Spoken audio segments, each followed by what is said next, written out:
Beef চাপ আমরা সবাই বানিয়ে থাকি।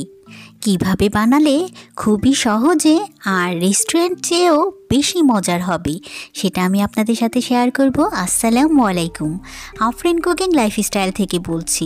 আমার আজকের রেসিপি বিফ চাপ, তাও রেস্টুরেন্ট চেয়েও বেশি মজা। চলুন শুরু করা যাক। আচ্ছা, চাপ তৈরির প্রথমে মাংসটা বাছাই করে নিন।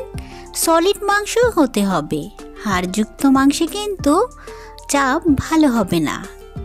মাংসটাকে প্রথমে ধুয়ে নেবেন।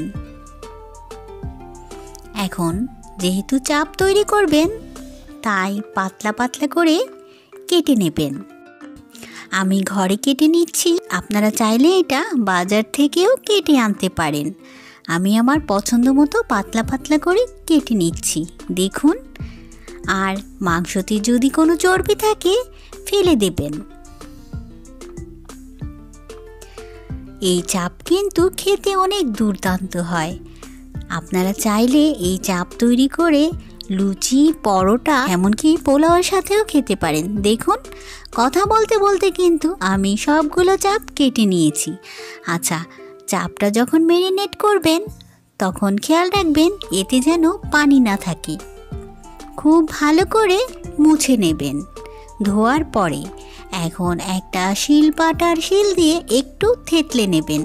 থেতলে নেওয়ার কারণে কিন্তু চাপটা অনেক সফট হয় আর খুবই দ্রুত হয়ে যায়। তাই চাপগুলো কাটার পরে একটু থেতলে নেবেন। দেখবেন আবার বেশি থেতলানো যেন না হয়, তাহলে কিন্তু রান্নার সময় খুলে যাবে। তাই হালকা একটু থেতলে নেবেন।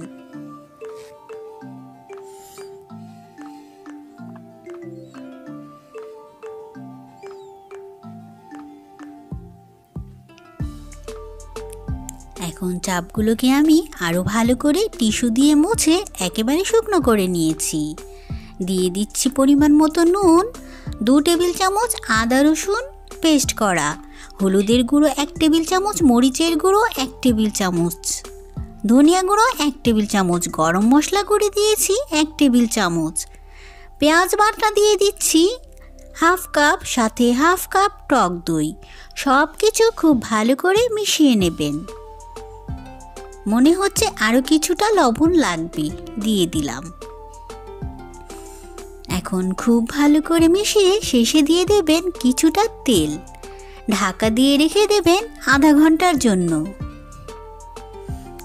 আধা ঘন্টা পর এটাকে আমি সরাসরি রান্না করতে চলে যাব।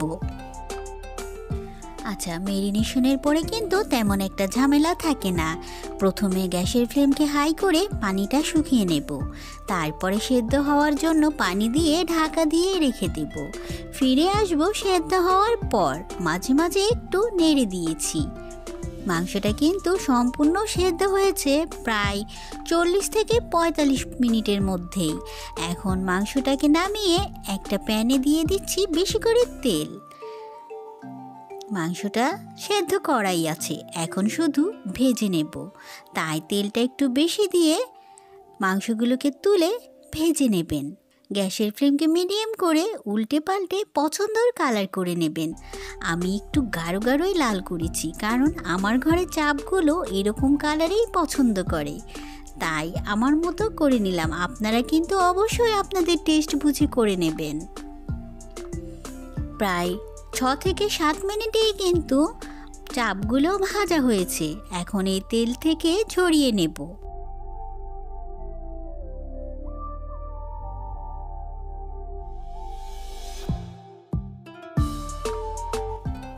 এখন এই তেলে দিয়ে দেব মশলাটা।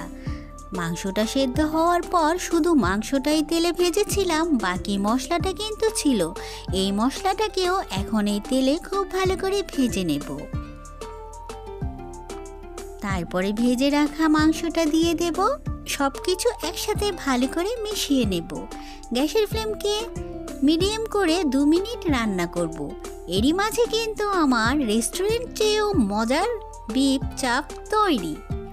যদি সহজ রেসিপিতে আমার এই বিফ চাপ আপনাদের ভালো লেগেছে, অবশ্যই বাড়িতে বানিয়ে নেবেন। ভিডিওটি ভালো লাগলে একটা লাইক দিয়ে দেবেন। চ্যানেলে নতুন হলে চাইলে সাবস্ক্রাইব করে পাশে থেকে যেতে পারেন। আর এই বিফ চাপ কিন্তু আপনাদের পছন্দ মতো যা খুশি দিয়ে খেতে পারেন। আমি কিন্তু সাদা ভাত দিয়ে শুরু করে দিচ্ছি।